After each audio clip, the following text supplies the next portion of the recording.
Përshëndetje të nderuar shikues, po fillojmë me përmbledhjen e ngjarjeve që karakterizuan javën që lan pas në Gjakov. Kosova gjatë të premtes ka shënuar për vjetorin e çlirimit dhe hyrjen e forcave të NATO-s në Kosovë.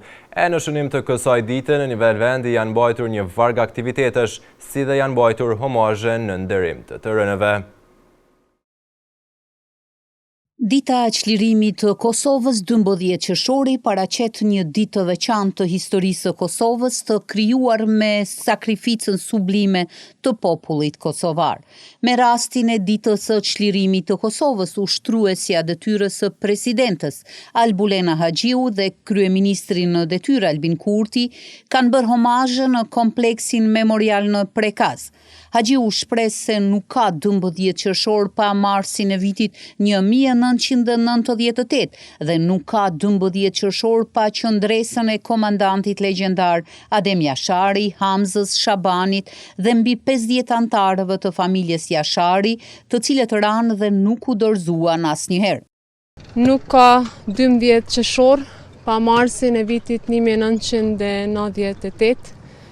Nuk ka 12 qershor pa qëndresën e komandantit Adem Jashari, Hamzës Shabanit dhe të mbi 50 antarëve të familjes Jashari, të cilët ranë dhe nuk u dorëzuan asnjëherë. Ata nuk mbrojtën vetëm pragun e shtëpisë, ata mbrojtën tokën e të parëve tanë, që ishte, është dhe do t'jetë për herë e shqiptarëve. Ata mbrojtën idenë që populli ynë nuk mposhtet asnjëherë. Sakrifica e tyre u bë themeli mbi të cilin qëndroi ushtria çlirimtare e Kosovës dhe Republika jonë e lirë. E kryeministri në detyrë Albin Kurti tha se edhe si vjet me 12 qershor janë në Prekaz si krerë të institucioneve, të cilin e quajti kryeqytet të kryengritjes bashkohore të popullit shqiptar që shënon edhe vendin e epopesë së ushtrisë çlirimtare të Kosovës. Vim këtu si krerë të institucioneve në Prekaz, në këtë kryeqytet të kryengritjes bashkohore të popullit shqiptar, që shënon edhe vendin e epopesë së ushtrisë çlirimtare të Kosovës, me qenë se me 5, 6 dhe 7 mars të vitit 1998, 3 brezat të Jasharëve qëndruan, luftuan dhe u sakrifikuan për lirinë e popullit tonë, për bashkim, për shtet dhe për pavarësi. Në shënim të ditës së paqes, Kurti dhe Haxhiu kanë bërë homazhe edhe pranë varrit të presidentit Ibrahim Rugova, veprimtarit Adem Demaçi dhe pranë monumentit të heroit të kombit Zahir Pajaziti. Kujtojmë se në shënim të 27 vjetorit të çlirimit të Kosovës, në gjithë vendin janë mbajtur aktivitete të ndryshme.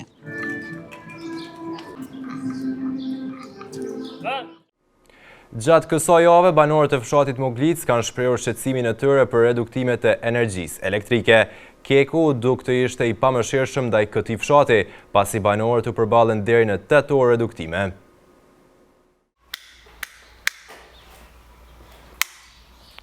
Banorët e fshatit Moglic po përballen vazhdimisht me mungesë të energjisë elektrike. Një problem që sipas tyre po përsëritet çdo ditë dhe po avështirëson jetën e përditshme. Siç po shihemi këtu në fshatin Moglic të Gjakovës, ku edhe mediumi ynë tash disa muaj është duke raportuar vazhdimisht për shqetësimet e këtyre banorëve, ku po ankohen për reduktime të mëdha të energjisë elektrike. Sot ekipi i televizionit Syri ka ardhur sërish për të parë nga afër gjendje në këtë fshat, ku sipas tyre thonë që edhe në këto momentet ku është ora rreth 10:20 nuk ka energji elektrike. Ndërsa sipas njoftimeve nga KEC që ju është bërë banorëve, thuhet se po punohet në tensionin e lartë, ndërsa banorët kërkojnë më shumë përgjegjësi rreth kësaj situate dhe kërkojnë një zgjidhje sa më të shpejtë. Pas ankesave të vazhdueshme të banorëve, ekipi i televizionit Syri ka qëndruar në fshat për të parë nga afër situatën. Gjatë qëndrimit tonë aty, Në redaksin ton kanë vazhduar të arrijnë njoftime të reja nga banorët, të cilët raportojnë se edhe sot kanë mbetur pa energji elektrike. Siç pushet jemi këtu pra në fshatin Muglisë së Gjakovës, ku kemi ardhur për të pyetur banorët nëse ka ardhur vetëse energjia elektrike. Për më shumë detaje do të na tregon ky banori të cilën e kam pranë meje. Përshëndetje. Përshëndetje dhe për juve. Na tregoni sa keni vështirësi pra me reduktimet e energjisë elektrike? Po me thënë drejtën, kemi shumë rrezikime. Kemi të paktën 2-3 herë në javë në ora 8 deri në ora 4-5 mramjes. Ta shku verë, me siguri se problemet janë shumë të mëdha. Sa është vështirësi kjo për juve? Normal se tash janë vesnija, gjithë janë me rrymë, nuk kena mo tash prajta se herë me drum, po partitë janë të mëdha. Tashmë ora shënon vetëm 12:51 minuta dhe që ata ende përballen me mungesë të energjisë elektrike. Ekipi ynë ka kontaktuar edhe kompaninë KEDS për të marrë një sqarim lidhur me situatën.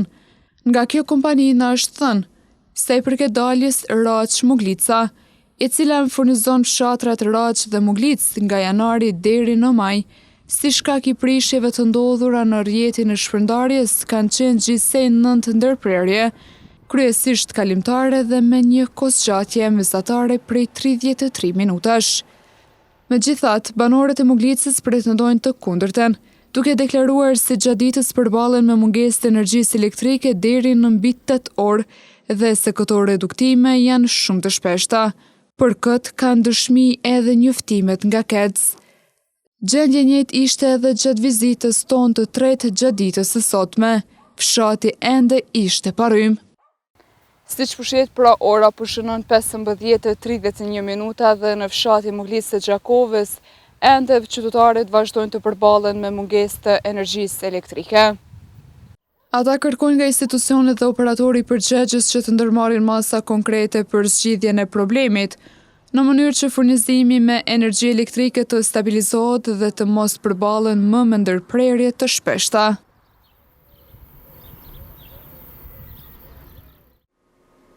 Me shpalljen e rezultateve preliminare të zgjedhjeve të 7 qershorit u pa një numër shumë i ulët i votuesve në 7 vitet e fundit. Rezultati prej më shumë se 30% nuk ju pëlqeu as qytetarëve dhe të tjerëve gjithsesi. Zgjedhjet e parakohshme parlamentare të mbajtura dje në Kosovë kanë regjistruar pjesëmarrjen më të ulët të qytetarëve në 5 ciklet të fundit zgjedhore. Sipas të dhënave zyrtare, në procesin e djeshëm zgjedhor, votuan vetëm 36.88% e qytetarëve me të drejtë vote, duke shënuar nivelin më të ulët të pjesëmarrjes në 7 vitet e fundit. Krahasuar me zgjedhjet paraprake, rënja është e dukshme. Në zgjedhjet e 28 dhjetorit 2025, pjesëmarrja ishte 45.36%, ndërsa në ato të nënshkurtit 2025 kishte arritur në 46.54%. Niveli më i lartë i pjesëmarrjes në vitet e fundit ishte regjistruar në zgjedhjet parlamentare të 14 shkurtit 2021, kur në votime kishin dalë 48.78% e qytetarëve. Edhe zgjedhjet e 6 tetorit 2019 kishin shënuar një dalje më të lartë, me 44.56% të elektoratit që kishte ushtruar të drejtën e votës.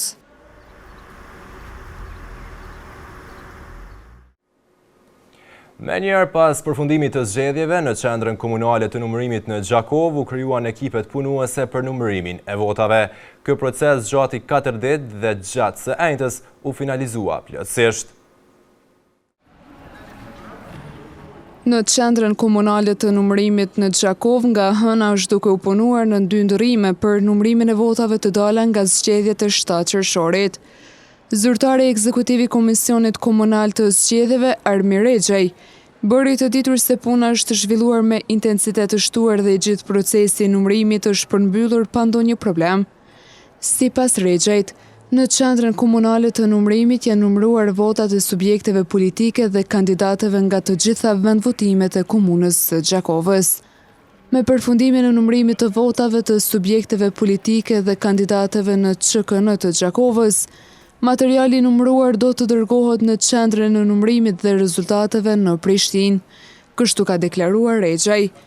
A i ka shtuar se në komunën e Gjakovës kanë qenë gjithsej 146 vend votime në 36 qendra votimi dhe gjithë procesi është zhvilluar sipas planifikimeve të përcaktuara nga autoritetet zgjedhore. Java në Gjakov ka filluar edhe me raportimet për vrasjen e një 18 vjeçari. Në lagjën Kolonia, një djalë i ri u vrasi rezultat i një konflikti që pastaj rezultoi edhe me vrasje.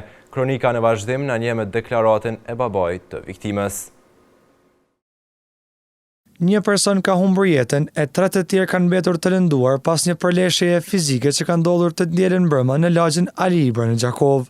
Viktima i moshës 18 vjeçare ka ndruar jetë, kurse ndaj dorasit të dyshuar i është saktuar masa ndalimit për 48 orë, i cili është ende në spitalin Isa Gresta në Gjakov, jashtë rrezikut për jetë. E babai i viktimës tregoi rreth ngjarjes.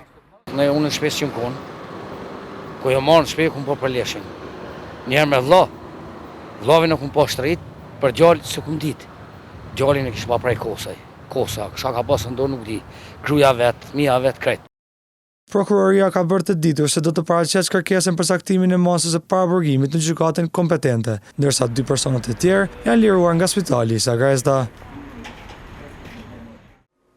Edhe pse viti shkollor ka përfunduar për mësimdhënësit e klaseve të 9-ta, 10-ta dhe 11-ta, ata detyrohen të dalin në punë gjatë gjithë kohës. Drejtori i arsimit Hysem Brahimaj thotë se mësimdhënësit kanë detyra administrative, të cilat janë të detyruar të realizojnë gjatë këtyre ditëve, prandaj janë të detyruar që të paraqiten në vendet e tyre të punës. Procesi mësimor tashmë ka përfunduar për klaset e 9-ta, 10-ta, 11-ta dhe 12-ta. Megjithatë, mësimdhënësit vazhdojnë të paraqiten në ambientet të shkollave edhe pas mbylljes së orëve të rregullta mësimore. Për detyrat që i presin mësimdhënësit gjatë kësaj periudhe, flet drejtori i arsimit në Gjakov, Hysem Brahimaj. Kanë punë administrative jashtëzakonisht shumë, që mendoj se komplet qershori për afërsisht ju shkon. Sidomos klasa 9-ta kanë diftesat, omzat, proceset e mbledhjet e zakonshme që i kanë në fund vitit, vlerësimin e punës që kanë brenda këtij vitit, po ashtu edhe klasat e 10-ta deri në klasat 12-ta të njëjtën e kanë. Në ka diçka që është me jashtëzakonshme mirë, po është punë administrative e të gjithë punëtorët e arsimit. Kësaj prezenca mësimdhënësve dhe pjesës tjetër të stafit në shkollë vazhdon sipas kalendarit shkollor dhe orarit të përcaktuar. Në spitalin e përgjithshëm Isa Gresta në Gjakov është shtuar një shërbim shumë i rëndësishëm. Të gjithë të posalindurve në këtë spital do t'i mundësohet skriningu neonatal, procedurë kjo është shumë e rëndësishme për zbulim të hershëm të disa sëmundjeve të rënda. Nga spitali theksohet se diagnostikimi i hershëm i këtyre gjendjeve shëndetësore është me rëndësi të veçantë, pasi mundëson trajtim në kohë dhe përmirëson ndjeshëm perspektiven për shëndetin dhe zhvillimin e fëmijëve.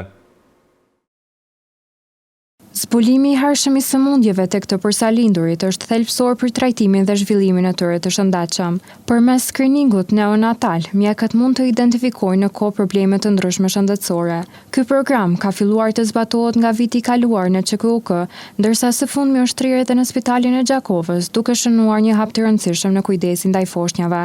Për më shumë rreth këtij shërbimi na flet drejtori i klinikës së neonatologjisë në QKUK, Dr. Luan Morina.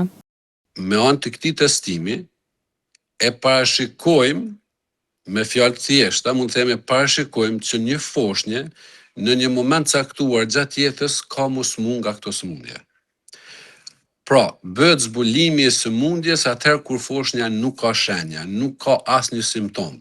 Në rast se pa marrim një fëmijë del pozitiv në këtë test, ne atëherë tashmë dimë që ky fëmijë në një moshë caktuar do të manifeston sëmundjen. Por, në këtë fazë kur ne kemi diagnostikuar, fëmia është i shëndosh. Dhe çka është e mira kësaj? Se ne, kur fëmijën e kemi të shëndosh, e dimë që do të sëmunhet në një periudhë të jetës dhe i marrim masat parandaluese, masat lehtësuese dhe bëjmë që ky fëmijë të ketë një jetë më të mirë, një kualitet jetës më të mirë dhe një simptomatologji më të lehtë. Doktori tregon se ky testim përfshin zbulimin e hershëm të disa sëmundjeve të lindura tek të porsalindurit. Testimi përfshin diagnostifikimin e hershëm të hipotiroidizmit kongjenital ose sëmundjes së tiroides, fibrozën cistike, e cila është një sëmundje të rëndë, fenilketonurin, galaktozemin dhe atrofin spinale muskulare, pra që janë 5 sëmundje të cilat janë tejet me një simptomatologji të rëndë ose me një klinik të rëndë. Sa i përket mënyrës së realizimit të testimit, doktori na shpjegon mënyrën se si kryhet ky proces. Ky është një test shumë i thjeshtë. Është vetëm me një pikë gjaku, shpuhet në themër dhe pastaj me këtë pikë gjaku ne bëjmë diagnostifikimin dhe detektimin e këtyre sëmundjeve. Pra thjesht mund të themi e shpëtojmë fëmin ose diagnostifikojmë fëmin vetëm atë një pikë gjaku. As nuk është shumë i rënd, nuk është shumë traumatik, do thotë është një test shumë i lehtë. Në fund, doktori u bën apel prindërve që të mos hezitojnë në kryerjen e këtij testi. Dhe ta marrin si një këshill të mirë, që të mos hezitojnë kur në rast se një infermier ofrohet dhe thotë që dua t'ja marr një pikë gjak fëmijët tuaj për ta kryer këtë testim, mos hezitojnë se kjo është për të mirën e shëndetit të fëmijëve të tyre. Ky testim realizohet pa pagesë, i mbuluar nga Ministria e Shëndetësisë, duke u ofruar falas për të gjithë të sapolindurit si një shërbim i rëndësishëm për kujdesin e hershëm shëndetësor.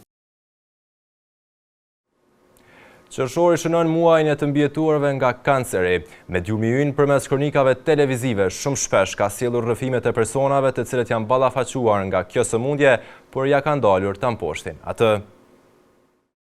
Qershori shënon muajin e të mbjetuarve nga kanceri, një periudhë e veçantë kushtuar forcës, guximit dhe shpresës së atyre që janë përballur me një nga sfidat më të mëdha të jetës. Në këtë muaj, vëmendja përqendrohet jo vetëm te lufta kundër sëmundjes, por edhe te fitoret personale, rikthimi në jetën e përditshme dhe mesazhi i fuqishëm se kanceri mund të mposhtet. Avokate Shpresa Bakia, profesoresha Alma Lama, inxhiniere Valbona Kastrati dhe doktoresha Miliate Këpuska janë 3 nga gratë shumta në Kosovë që kanë fituar këtë betejë. Vetë fjala kancer është një fjalë shumë e rëndë. Në momentin kur e përmend ose në momentin kur ti e kin trupin tënd, atëherë të shkon mendja më njëherë të vdekja.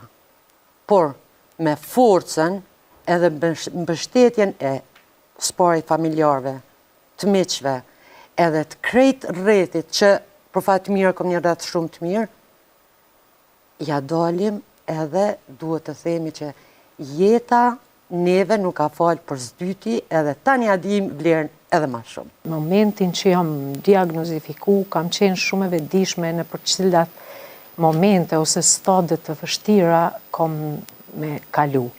Mirë po është një zoj mbrëndshëm, një forcë që të tërhek, sepse shumë shpesh gjatë terapisë, kom pas momente kur kom thonë bëllë, nuk mundem mo. Mirë po, zoni mbrëndshëm. Dëshira për të jetu për veti dhe për familjen, të zgjon nga shtrati i vdekjes edhe vazhdon me sfidat e jetës që ti ka servu çdo ditë. Është e vështirë, mirë po jo e pa përballueshme. Nëse don, mundesh. Kom pas sukses të plot. Unë mas 3 mujve jem konë në gjendje me dalin qytet, me shetit, me ardhë që njerëzit edhe më këqyrshin. Po.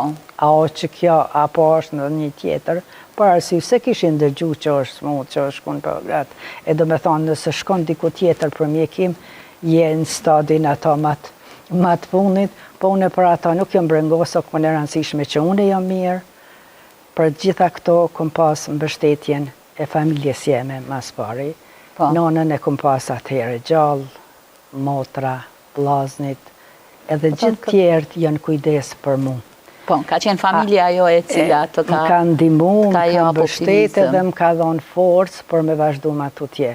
Është shumë rëndësi që kur njerëzit diagnostikohen me një smundje, se kanceri është një smundje komplekse, edhe me njëherë kur mendon, kur e thu si fjalë, me njëherë shkon mendja pas na me vdek. Por nuk e kum pa veten aq afër vdekjes, edhe pse kam kalu, kam prek pragun e vdekjes, por kum thonë, okay, kjo është ardhur, mirë se ka ardhur, qysh ka ardhur edhe ka më shku. Edhe pse secila prej tyre ka historinë e saj të veçantë të mbushur me sfidë, frikë, lot, por edhe me besim, mbështetje familjare dhe vendosmëri të jashtëzakonshme. Ato sot janë aktive në profesionet të tyre dhe vazhdojnë të bëjnë një jetë të qetë. E rrëfimet e tyre janë një mesazh inkurajues për të gjithë ata që po përballen me sëmundjen, si një thirrje për ndërgjegjësim mbi rëndësinë e kontrolleve të rregullta dhe diagnostikimit të hershëm. Temperaturat e larta janë sfiduese si për njerëzit, ashtu edhe për kafshët. Veçanërisht sfiduese mbetet për qentë, të cilët kërkojnë kujdes të veçantë gjatë ditëve me temperaturat e larta. Veterineri Blendi Bejdoni ka folur për kujdesin dhe mbrojtjen e qenëve gjatë ditëve me diell. Temperaturat e larta të verës nuk janë sfidë vetëm për njerëzit, por edhe për kafshët, veçanërisht për qentë. Kujdesin ndaj tyre në këtë periudhë bëhet thelbësor për shëndetjen dhe jetën e tyre. Se si duhet të kujdesemi për ta gjatë ditëve të nxehta të verës, këshillat i jep veterineri Blendi Bejdoni. Kujdesi i tyre i veçantë duhet të jetë që shëtitjet duhet fillojnë herët në mëngjes ose në mbrëmje. Arsyeja për shkak se gjatë periudhave të nxehta edhe asfalti është i nxehtë, gjë që mund të çojë në djegjen e putrave të kafshës. Një gjë tjetër, të cilët pronarët duhet të kenë kujdes që duhet t'i mbajnë kafshët e tyre gjithmonë të rehidratuara. Do të thotë gjithmonë duhet të kenë ujë të pastër për pije. E për shenjat që tregojnë se një qen është goditur nga i nxehti, na tregon veterineri. Mund të ketë keq të vjella, diarre, keq orientim, mund të ketë jargavitje, këto janë disa nga shenjat. Më e vështirë mbetet për qentë ndacak, të cilët pas tredh dhe pa kujdes të vazhdueshëm përballen me temperaturat e larta të verës. Veterineri ka një apel për qytetarët në mënyrë që ata ta kalojnë më lehtë këtë periudhë. Sipas mundësive, kushdo që ka mundësi, një pjatë me ujë, një kofë me ujë, një diçka e tillë është më së duhur për qentë të rrugës, për shkak se mungesa ujit është jetë, mungesa ujit është shumë e nevojshme për ata. Mes vapës së verës, mbijetesa tyre shpesh varet nga kujdesi ynë. Le të kujdesemi për ta, për ata që na dhurojnë dashurinë më të pastër.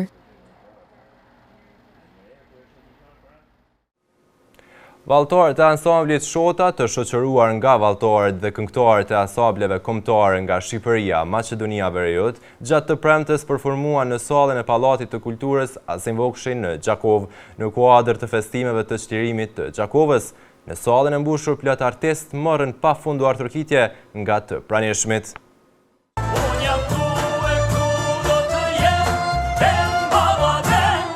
Këtu do të jem, Dem Baba Dem, jehoj zëri i artistit Agron Kalisi nga ansambli kombëtar shqiptar i Maqedonisë së Veriut që këndoi vargjet e Mitrush Kotelit të jetësuara në këngë nga Ilir Shaqiri. Kjo performancë ishte një nga to për shkak që për gjatë 2 orëve të 3 ansamblet kombëtare shqiptare dëshmuan historinë, identitetin dhe shpirtin e popullit shqiptar përmes këngëve dhe vallëve shqiptare. Skena Pallatit të Kulturës Asim Vokshi në Gjakov mbrëm peshoj rënd, duke mbajtur mbi supe ansamblet e 3 shteteve shqiptare, Kosovës, Shqipërisë e Maqedonisë së Veriut.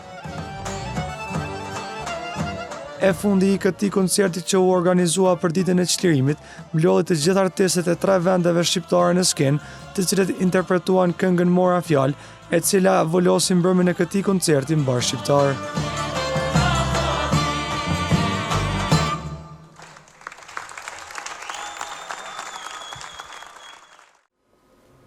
Ndoqët përmbledhjen me disa prej ngjarjeve që karakterizuan javën që lan pas në Gjakov, ndërkohë ju vazhdoni të qëndroni me programin ton. Mirëmbëjtje.